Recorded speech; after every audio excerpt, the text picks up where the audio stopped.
Hello అందరికీ వరమహాలక్ష్మి పండగకి లక్ష్మీదేవికి చీర కొనాలి అనేసి నా ఫ్రెండ్ పిలిస్తే బెంగళూరులో కేఆర్ మార్కెట్లో చిక్పేటకి అయితే వెళ్ళిపోయామండి. అక్కడ సుదర్శన్ సిల్క్స్లో 10 to 15% వరకు ఆఫర్ ఉంది అంటే వెళ్ళాము. నేనైతే ఫస్ట్ టైం అయితే సుదర్శన్ సిల్క్స్కి అయితే వెళ్ళానండి.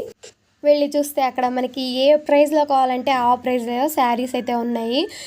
సపరేట్ సెషన్స్లో ఉన్నాయి. అది కాక మనకి 500 to 1000, 1000 to 2000 అలా 3 to 4, 5 to 7 అలా సపరేట్ అయితే ఉన్నాయి. Cotton saris, raw silk saris, soft silk saris, zari, pure Resham అని ఇలా చాలా వెరైటీస్ అయితే ఉన్నాయి.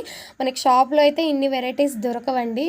అందులోనూ ఒకే ప్యాటర్న్లో మనకి ఒక 10 to 15 శారీస్ కావాలన్న అయితే దొరుకుతాయి. అది కూడాను చాలా ఓపికగా అయితే చూపిస్తూ ఉన్నారు. ఇంకా పర్చేస్ చేసిన తర్వాత బయటనే కొన్ని డ్రెస్సెస్ అయితే తీసుకున్నామండి, నాకి నా చెల్లెళ్ళకి. దానైతే నెక్స్ట్ బ్లాగ్లో అయితే చూపిస్తాను. మీకు ఈ బ్లాగ్ నచ్చినట్టయితే ప్లీజ్ లైక్, షేర్, సబ్స్క్రైబ్ చేసుకోండి. Thank you.